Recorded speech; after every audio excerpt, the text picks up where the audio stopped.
Oke, kalau nggak ada, kita langsung 60 kurang deh. kurang berarti ya. 200 270. 216. Baru 219. 6 kali 6 kali 6, 6 kali 3.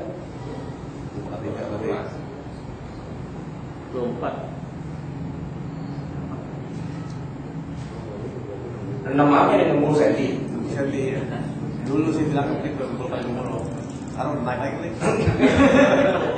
Siapa nih 2 barel kan ya? Satu barel berapa? Satu barel. 1 barel itu 149 liter. 149 liter. Berarti. Barel tuh tahu kan ya barel? Kayak gimana barel? Kayak itu yang tong buat arak gitu. Nah itu barel kayak gitu. Yang tong yang buder yang dibikin dari kayu terus di tahan. nah tahan. Itu barel sebenarnya. Itu ukuran orang Eropa. Tidak tahu. Bukan tahu tuh kayak gitu. Tahan gitu. Oke, air yang tercampur dengan yang suci. Nah, jadi air kecampuran benda yang suci. Jenis air yang ketiga, tadi kan yang kedua ya, adalah air yang tercampur dengan barang yang suci atau barang yang bukan najis. Hukumnya tetap suci. Seperti air yang tercampur dengan bukan sabun kapur, dengan kapur barus. Nah, itu salah pakai terus ngantuk kali ya. Dengan sabun atau kapur barus, gitu ya. Sabun, kapur barus, tepung dan lain-lain. Jadi ada sabunnya gitu kira-kira ya. Atau ada kapur barusnya. Atau kalau di kolam renang itu ada apa namanya? Kaporet. Nah gitu. Selama nama air itu masih melekat padanya. Ini kayaknya udah sempat kita bahas sebelumnya nih. Pokoknya kalau namanya masih air, walaupun ada campuran apa sedikit kotor-kotor apa namanya tepung atau kapur atau garam atau apa, tapi masih berbentuk air gitu, ya itu masih suci. Namun bila air telah keluar dari karakternya sebagai air mutlak atau air murni, air itu hukumnya suci namun tidak mensucikan. Misalnya air dicampur dengan susu. Meski air itu suci dan susu juga benda suci, tapi campuran antara air dan susu sudah menghilangkan sifat utama air murni menjadi larutan susu. Ya susu sapi 1 liter, tambahin 2 liter. Ya tampilan sih tetap tampilan susu kan, jadi bukan tampilan air. Nah, kita nggak bisa wudu pakai susu walaupun dicampurin air. Air yang seperti ini lagi dikatakan air mutlak sehingga secara hukum tidak sah kalau digunakan untuk berwudu atau mandi janabah, meskipun masih tetap suci. Demikian juga dengan air yang dicampur dengan kaldu daging, irisan daging dan bumbu-bumbu, gitu ya. Air itu kita anggap sudah keluar dari karakter kemutlakannya, bahkan kita sudah tidak lagi menyebutnya sebagai air, namun kita sebut dengan kuah bakso. Tentu saja kita tidak dibenarkan berwudu dengan kuah bakso, kuah pangsit, gitu ya. Hal yang sama terjadi pada kasus air yang dicampur dengan benda lain seperti teh tubruk, ya, kopi, wedang ronde, santan kelapa, kuah gado-gado, kuah semur, kopor, dan seterusnya. Meski semua mengandung air dan tercampur dengan benda suci, namun air itu mengalami perubahan karakter dan kehilangan kemutlakannya. Nah, tentang kapur, air kecampuran dengan kapur, maksudnya kapur barus di sini, itu ada hadisnya. Hadisnya sahih diriwayatkan Bukhari, Muslim dan yang lain-lain dari Ummi Atiyah radhiyallahu anha bahwa Rasulullah SAW bersabda, mandikanlah dia 3 kali, 5 kali atau lebih banyak dari itu dengan air sidr, air daun bidara, dan menjadikanlah yang paling akhir air kapur barus. Nah, jadi ini buat mandiin mayat. Ya, kalau mandiin mayat itu kan airnya harus air yang suci mensucikan. Ya, jadi nggak sah kalau mandiin mayat pakai air, misalnya air susu, air kopi kan nggak boleh. Tapi kalau pakai air daun bidara, air yang bercampur dengan kapur barus, boleh. Berarti kan ini dasar atau dalil, berarti wudu juga boleh, mandi janabah juga boleh. Yang kedua, tepung. Ini hadis yang di bawahnya dari Ummu Hani bahwa Rasulullah SAW mandi bersama Maimunah. Maimunah tadi istrinya Rasulullah ya. Istri Nabi itu kan banyak, ada Aisyah, ada Ummu Salamah, ada Maimunah. Nah yang kaitannya dengan perairan ini kelihatannya Maimunah nih paling banyak nih. Jangan-jangan dia orang Indonesia. Dikit-dikit air mandinya bersama Nabi gitu ya. Maimunah jadi Rasulullah mandi bersama Maimunah dari satu wadah yang sama, tempat yang merupakan sisa dari tepung. Jadi kolemnya, gitu ya, embernya atau tongnya itu itu apa tempat orang numpuk beras bekas tepung gitu. Jadi masih ada tuh bekas sisa-sisa tepungnya diisi air. Nah dari situlah kemudian beliau mandi. Kan berarti air tepung tuh, cuman apa namanya cuma campurannya sedikit, nggak terlalu banyak. Nggak kayak adonan. Kalau adonan kan tepungnya banyak kan air sedikit, namanya telur. Jadi apa namanya mempelaikan itu kan. Nah itu. Jadi air yang tercampur dengan benda suci intinya adalah kalau air itu masih kelihatan airnya, ya masih jernih, masih kelihatan walaupun ada sedikit campuran dan sebagainya, hukumnya sah. Tapi kalau udah berubah jadi air yang lain, jadi kuah, jadi susu, jadi apa tadi teh dan sebagainya nggak boleh. Kapur barus itu ada hadisnya, tepung juga ada hadisnya yang membolehkan. Nah terakhir kita bicara tentang air yang bukan najis. Artinya air yang tercampur dengan barang atau benda yang najis. Air yang tercampur dengan benda najis itu bisa memiliki dua kemungkinan hukum, bisa ikut menjadi najis juga, atau bisa juga sebaliknya yaitu tidak ikut menjadi najis. Kita loncat berikutnya, halaman 130 sampingnya, indikator kenajisan.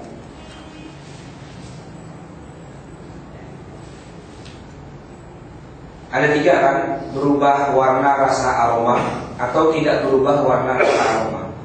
Jadi air itu kalau kecemplungan najis, kita lihat airnya dikit atau banyak. Kalau airnya dikit, tadi di bawah dari 270 liter, berubah apa enggak berubah dia, itu jadi air najis lah gitu. Tapi kalau airnya banyak, kecemplungan najis, kita lihat dari fisik air itu.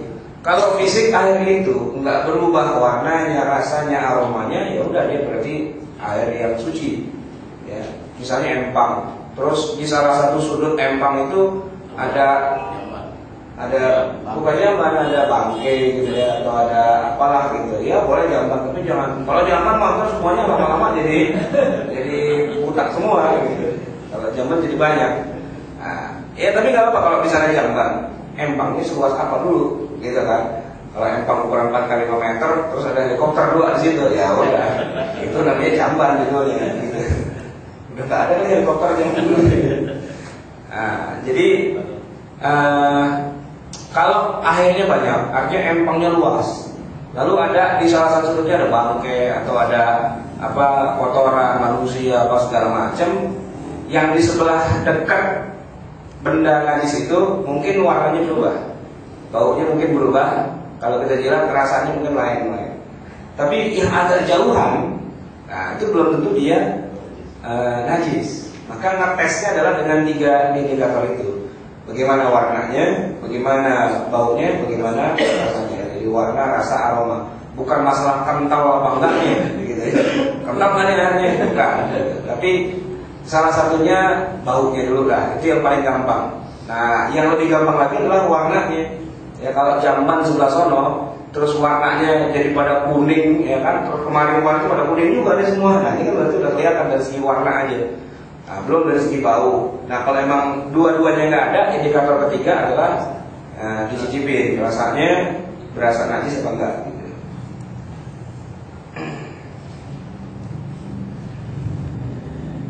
Nah kemudian keadaan air lainnya. Nah, yang terakhir nih ya, air musakhan musyammas, halaman 132. Ini menarik juga karena dalam mazhab Syafi'i air musyammas, air yang panas itu dimakruhkan untuk digunakan. Halaman 132, air musakhan musyammas. Musakhan artinya air yang dipanaskan. Musyammas diambil dari kata syams yang artinya matahari. Jadi musakhan musyammas itu artinya air yang panas gara-gara kena sinar matahari, air dijemur. Jadi air gimana hukumnya? Ada A, ada B. Ya. Pendapat yang membolehkan secara mutlak. Pendapat ini mengatakan tidak ada bedanya antara air yang dipanaskan oleh matahari atau air putih biasa. Keduanya sama-sama suci dan mensucikan dan boleh digunakan tanpa ada kemakruhan. Yang berpendapat seperti itulah umumnya jumhur mazhab Hanafi dan Hambali. Bahkan sebagian ulama di kalangan Syafi'i seperti Ar-Royani dan Imam An-Nawawi sekalipun juga berpendapat yang sama. Artinya boleh mutlak, nggak pakai makruh. Tapi ada pendapat yang makruhkan. Nah, di antaranya mazhab Maliki dan juga sebagian mazhab Hanafi. Pendapat yang kedua ini umumnya mengacu kepada asar dari sahabat. Jadi bukan perkataan Nabi. Kalau perkataan Nabi itu hadis, tapi kalau perkataan sahabat asar. Yaitu Umar bin Khattab, kata Umar, annahu kana yakrahu al-ightisala bil ma'il musyammas, bahwa beliau memakruhkan mandi dengan menggunakan air yang musyammas, yang panas karena kena sinar matahari. Nah, larangan ini disinyalir berdasarkan pernyataan bahwa air yang dipanaskan dalam sinar matahari langsung akan berdampak negatif kepada kesehatan, sebagaimana dikatakan oleh para pendukungnya sebagai yurisul baros, mengakibatkan penyakit belang. Baros itu belang. Kemudian ada juga hadis yang lain yang jangan lakukanlah wahai Humairah karena dia akan membawa penyakit belang. La taf'ali ya Humairah fa innaha yurisul baros. Kemakruhan yang mereka kemukakan sungguhnya hanya berada pada wilayah kesehatan, bukan wilayah syariat. Jadi karena kebanyakannya di masa lalu air yang ini kan panas nih, panasnya mendidih dalam arti memang tidak layak digunakan untuk mandi atau wudu karena saking panasnya.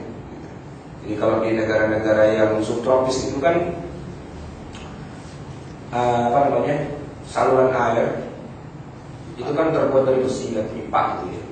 Nah, pipa pun panjang berkilo-kilo dari pusat air minum, dari pumpnya lah gitu, pusatnya pump sampai ke rumah kita tuh mungkin ada 20 kilo dia jalan. Nah, sepanjang perjalanan itu karena besi kena sinar matahari, besinya itu panas banget. Kita nggak berani megang gitu, megang besinya nggak berani. Nah, bayangin air yang ada dalam besinya kayak apa gitu. Begitu kita buka keran di rumah, itu sama aja ya, udah 90 derajat itu sama kita buka dispenser. Jadi buka keran kayak buka dispenser. Kan panas tuh. Nah, kalau kata Imam Syafi'i jangan dipakai. Itu makruh untuk berwudu. Kenapa?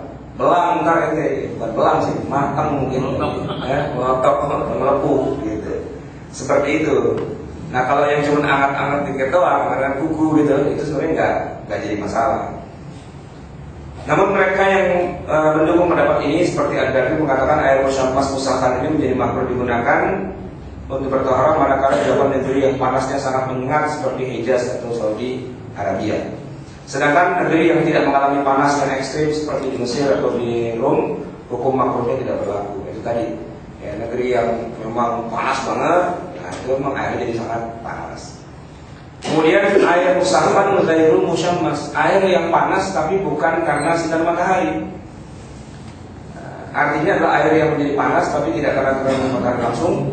Al-Maliki dan Asy-Syafi'i mengatakan bahwa air yang ini tidak makruh untuk digunakan wudu atau mandi janabah lantaran tidak ada dalil yang memakruhkannya.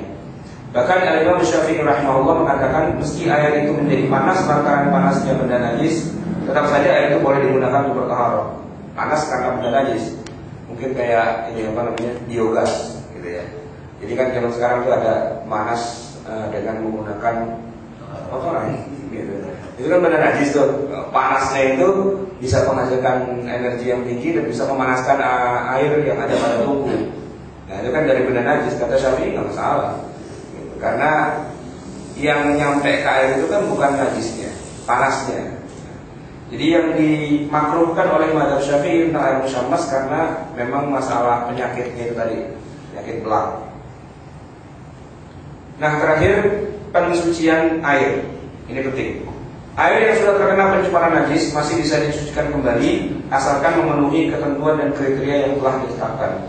Abu Ja'far Al-Hindawani dan Abu Lais mengatakan, bila air yang mengandung najis itu mendapat suplai air suci dari luar, sedangkan air yang mengandung najis tadi sebagiannya juga keluar, sehingga terjadi aliran atau siklus, maka hukumnya kembali lagi menjadi suci ketika bekas-bekas atau daratan najis itu sudah hilang. Pada saat itu air sudah dianggap air yang mengalir seperti sungai dan sejenisnya. Jadi di kolam ada najis, nah kemudian najisnya kita buang, ya benda najisnya kita buang. Airnya itu kan masih najis juga. Ya kalau kemudian dimasukin air lagi, lalu air yang ada ngalir lagi keluar, kan terjadi siklus itu. lama-lama siklus ini akan